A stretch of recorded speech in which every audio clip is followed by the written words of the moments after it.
Dan di awal video, kita akan diperlihatkan dengan seorang gadis bernama Santi yang sedang tertidur. Namun tiba-tiba, secara tak sadar, tangannya mencekik lehernya sendiri. Dan inilah film Affair. Lalu di tempat lain, seorang wanita bernama Reta yang tak lain adalah sahabat Santi juga terbangun dari tidurnya. Dilihat dari wajah dan ekspresinya, mungkin dia sedang dilanda galau. Lalu dia mengambil sebuah foto dirinya dengan seorang pria bernama Daniel yang terjatuh di lantai. Namun dia juga melihat noda darah di lantai itu. Dan ketika dia menyentuhnya, tiba-tiba Reta seperti mengingat sesuatu kejadian yang pernah terjadi. Dia mencoba mengingatnya sambil memandangi sebuah cincin. Lalu telepon rumahnya berbunyi.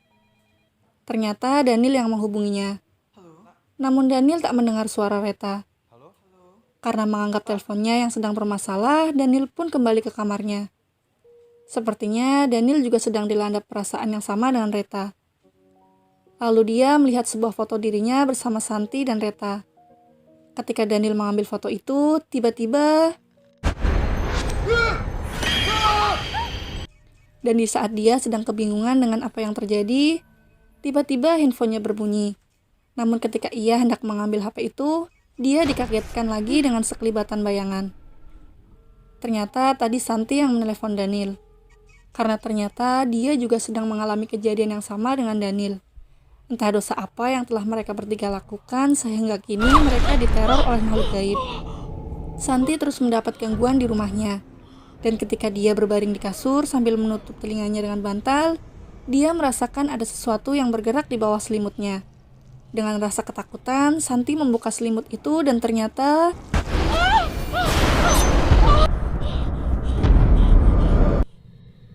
Di awal-awal film, kita akan dibuat sangat penasaran dan bertanya-tanya apa yang sebenarnya terjadi.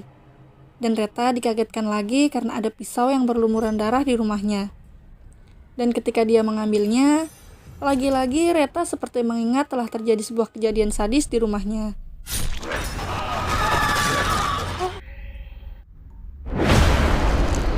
Lalu Reta pun mandi. Ketika dia sedang mandi, tiba-tiba dia menjumpai banyak potongan rambut di tubuhnya. Dan untuk yang kesekian kalinya, bayang-bayang itu terus muncul dalam ingatannya. Setelah selesai mandi, Reta mengambil kue ulang tahun yang akan dia berikan pada Daniel. Karena hari itu adalah hari ulang tahun Daniel. Dan di jalan, dia mampir ke supermarket untuk membeli air minum. Lalu... Mas, saya nggak jadi. Saya lupa bawa dompet. Setibanya di kampus, Daniel langsung mencari kedua ceweknya, Santi dan Reta. Namun dia tak menjumpai cewek-cewek itu di kampus. Ternyata Santi masih berada di rumahnya. Dia sedang berendam dalam kamar mandi. Namun dia masih saja diganggu oleh makhluk gaib itu.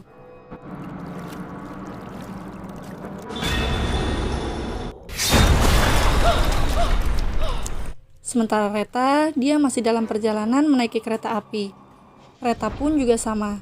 Dia terus diikuti oleh hantu itu. Daniel yang tak menemukan Reta dan Santi di kampus, dia langsung pulang lagi ke rumahnya. Dan ternyata sudah ada Reta yang menunggunya di rumah. Lalu Reta memberikan kue ulang tahun itu pada Daniel. Namun ternyata, ulang tahun Daniel bukanlah hari itu, melainkan hari kemarin. Kemarin? Kita kan janjiannya hari ini. Karena sudah terlanjur dibawa, Reta pun membawa kue itu ke dapur untuk menyalakan lilin. Lalu tiba-tiba Santi juga datang ke rumah Daniel. Kamu kemana aja sih? Dan dari sini rasa penasaran kita akan mulai terjawab. Terlihat wajah Santi sangat panik dan seperti orang ketakutan. Lalu Daniel memberitahu pada Santi kalau Reta juga sedang ada di rumahnya. Mendengar hal itu, Santi semakin panik dan tidak percaya kalau Reta berada di rumah Daniel. Lalu Santi mengatakan yang sebenarnya pada Daniel. Ada Reta di dalam. Gak mungkin Reta di dalam, gak mungkin. Maksud kamu apa? Hah? Dia udah mati.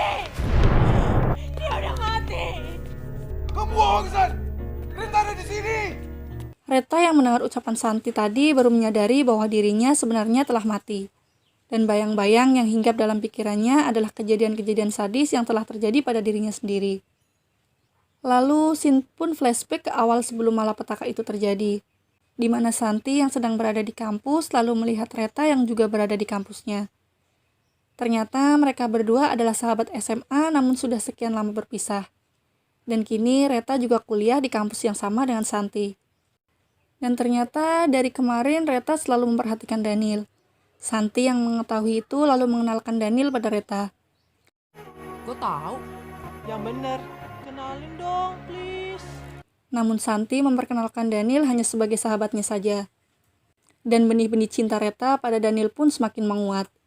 Dan Reta mengungkapkan pada Santi kalau dia menyukai Daniel. Sama Daniel biasa-biasa aja kan? Maksud lo? Gue suka sama Daniel. Santi pun sedikit kaget mendengar hal itu. Lalu keesokan harinya, Reta melihat Santi sedang bermesraan dengan Daniel. Setelah itu, Santi menghampiri Reta di kantin. Lalu Santi melihat Reta yang mimisan dan pingsan. Lalu Reta pun dibawa ke rumah sakit. Dan Santi yang diberitahu oleh dokter yang merawat Reta kalau Reta terkena kanker dan Reta divonis umurnya hanya tinggal 3 bulan. Mendengar hal itu, Santi yang mengetahui bahwa Reta menyukai Daniel. Lalu Santi pun menyuruh Daniel untuk berpacaran dengan Reta. Daniel sempat menolaknya, namun karena Reta terus membujuknya, akhirnya Daniel pun mau melakukannya. Kalau kamu cinta aku, ini saatnya kamu berbuat baik buat aku. Sebenarnya apa sih yang udah dia lakuin ke kamu di masa lalu? Dulu, papaku kena stroke dan kami mengalami kesulitan keuangan saat itu. Cuma keluarga Reta yang bisa bantu. Dan ternyata sudah lebih dari 3 bulan Reta masih hidup. Dan kini Santi mulai merasakan cemburu pada hubungan mereka berdua. Kalau cari pacar kayak Daniel. Apa sih istimewanya Daniel? Kalau ciuman enak banget. Reta, Dan setelah hampir 1 tahun mereka berpura-pura pacaran, kini Daniel dan Santi berniat mengatakan yang sebenarnya pada Reta. Aku gak mau kamu terusan sama Reta. kamu yang suruh aku pacaran sama dia. Aku gak pernah mikir jadinya akan begini. Aku juga gak nyangka dia bakal bisa hidup lebih dari 3 bulan. Mendingan kita bilang ke dia waktu hari ultah kamu aja. Lalu Santi menghampiri Reta di rumahnya untuk merayakan hari ulang tahun Daniel. Sebelum mereka berangkat, Reta memamerkan sebuah cincin pada Santi. Kenapa sih kok sinis gitu? Udah salah apa? Pikirin deh, lo ada salah atau enggak.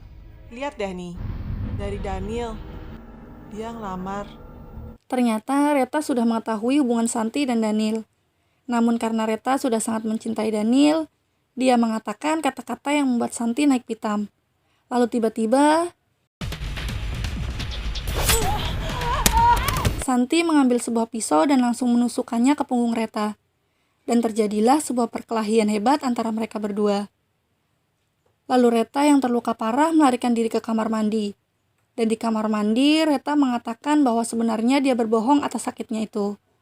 Santi yang mendengar itu pun semakin dibuat emosi dan kehilangan kendali atas dirinya sendiri. Santi. Daniel milik gue. Gue bohong. Gue sakit. Dan Reta yang mengira Santi telah pergi dari rumahnya, dia lalu keluar dari kamar mandi.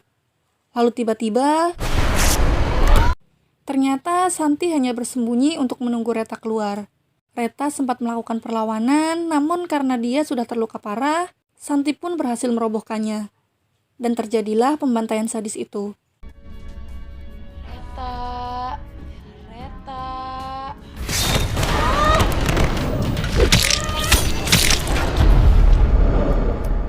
Lalu Sin kembali lagi ke rumah Daniel. Daniel masih belum percaya kalau Reta telah mati dan Santilah yang membunuhnya. Terjadi perdebatan antara mereka berdua. Dia udah mati! Kamu gila, San! Dulu kamu selalu aja ngebelain dia. Kita udah sepakat buat bikin dia seneng, San! Kamu sendiri yang bilang kalau umurnya cuma tinggal 3 bulan. Jadi jangan salahin aku kalau dia nggak mati-mati. Kita udah dibohongin sama dia. Jadi mendingan aku bunuh aja dia biar mati cepat. Kamu memang sakit, San! Lalu Daniel menanyakan mayat Reta pada Santi. Dan mereka berdua pun langsung menuju rumah Santi untuk mengambil mayat Reta.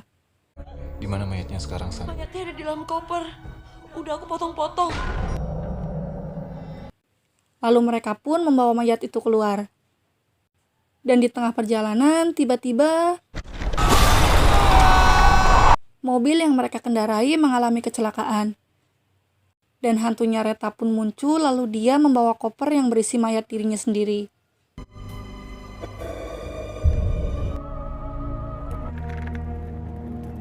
Lalu Sin berpindah ke rumah sakit.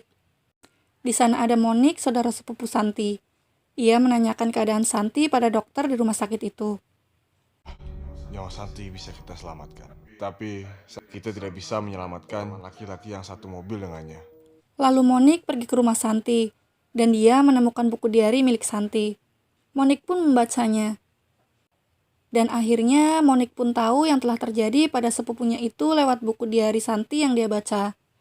Kejadian cinta segitiga yang berujung malapetaka pada mereka bertiga.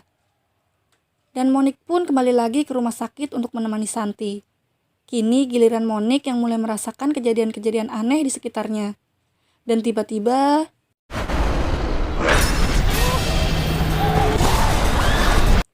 dia menyaksikan kejadian aneh pada Santi. Ketika dia meminta bantuan pada perawat di sana, tiba-tiba semuanya sudah kembali seperti semula dan seperti tidak terjadi apa-apa. Dan tak butuh waktu lama, akhirnya Santi pun sembuh. Dokter itu pun mengatakan kalau baru kali ini dia menangani pasien yang terluka parah sembuh secepat itu. Setelah Santi dibawa pulang, kini Monik menemani Santi di rumahnya. Dan malamnya ketika Santi tidur, tiba-tiba dia kerasukan. Lalu Monik yang sedang melanjutkan membaca buku diari Santi, tiba-tiba Santi muncul di hadapannya dan langsung menusuk Monik dengan gunting. Monik pun langsung lari menyelamatkan diri. Namun Santi terus mengejarnya dan berusaha membunuh Monik. Dan terjadilah perkelahian sadis lagi. Dan akhirnya Santi harus tewas di tangan Monik. Dan film pun tamat. Seringkali pengkhianatan akan menimbulkan permusuhan dan dendam ya lur. Dan manusia tak bisa terhindar dari sifat emosi itu. Namun jika sudah merasakan emosi yang berlebihan, segera ingatlah Tuhanmu supaya setan tak menyetir kita untuk berbuat sesuatu yang fatal. Oke lur, cukup sekian dulu. Terima kasih sudah menonton dan salam sedulur.